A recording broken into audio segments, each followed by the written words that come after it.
Exodus 23 Laws of Justice, made in the Promised Land. The Book of the Covenant. Do not spread false reports. Do not help a guilty person by being a malicious witness. Words build worlds and words destroy them. Guard your tongue. Do not follow the crowd in doing wrong. When you give testimony in a lawsuit, do not pervert justice by siding with the crowd, and do not show favoritism to a poor person in a lawsuit. The majority is not always right. Stand alone if you must. Justice is not a popularity contest. If you come across your enemy's ox or donkey wandering off, be sure to return it. If you see the donkey of someone who hates you fallen down under its load, do not leave it there, be sure you help them with it. Kindness to an enemy is the language of heaven, do not wait until he deserves it. Do it because it is right. Compassion is not optional. Even for those who despise you, the animal suffers, and you can help.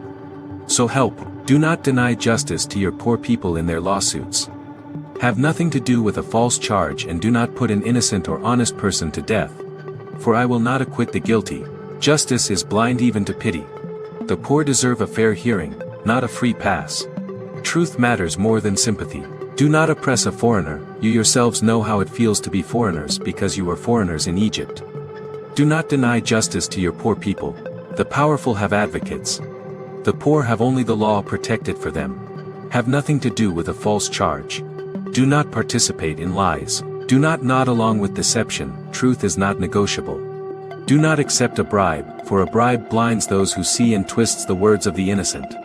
A judge with a price on his head is no judge at all. Do not oppress a foreigner. You know their story. You lived it, let memory become mercy. Sabbath laws, for 6 years you are to sow your fields and harvest the crops. But during the 7th year let the land lie unplowed and unused. Then the poor among your people may get food from it. And the wild animals may eat what is left. Do the same with your vineyard and your olive grove. The land needs rest.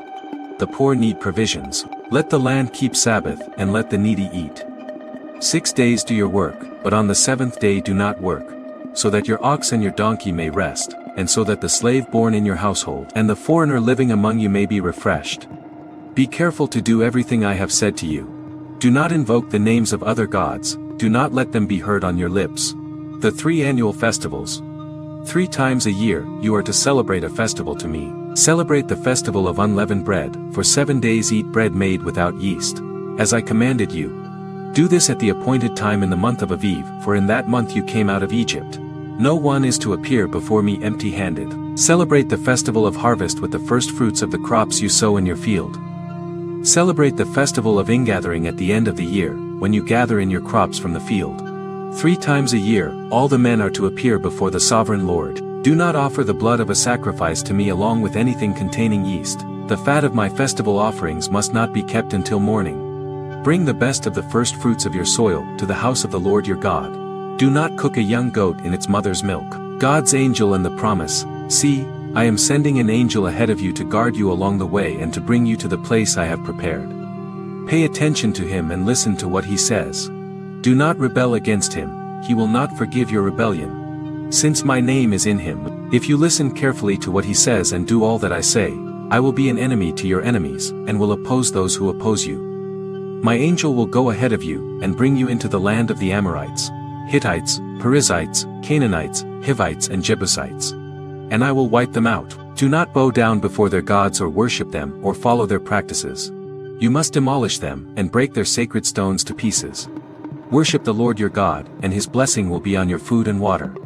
I will take away sickness from among you, and none will miscarry or be barren in your land. I will give you a full lifespan. I will send my terror ahead of you and throw into confusion every nation you encounter. I will make all your enemies turn their backs and run. I will send the hornet ahead of you to drive the Hivites, Canaanites and Hittites out of your way. But I will not drive them out in a single year, because the land would become desolate and the wild animals too numerous for you. Little by little I will drive them out before you until you have increased enough to take possession of the land. I will establish your borders from the Red Sea to the Mediterranean Sea, B and from the desert to the Euphrates River. I will give into your hands the people who live in the land, and you will drive them out before you.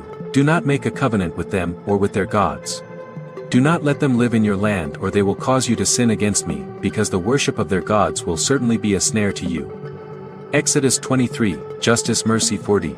Sacred rhythms. The character of God's people is to be a countercultural witness. Our internal character, justice and mercy, and our external rhythms, Sabbath and feasts, are both vital. Themes explored. Righteousness in the courtroom. Verses 1-9. Justice must be blind, not perverted by the crowd, peer pressure, the poor sentimentality, or the powerful bribes. The radical principle of Sabbath. Verses 10-13. Rest isn't just for us, it is for the land, our employees, and even animals. It is an act of trust in God's provision and a gift of dignity to others. The promise of the presence. Verses 20-33. Obedience to these laws isn't just rule-keeping. It is the path to experiencing God's presence, blessing, and victory as He goes before them. Subscribe, like, comment, and hit notification button for more videos, more Bible study, and more Bible knowledge. We got you.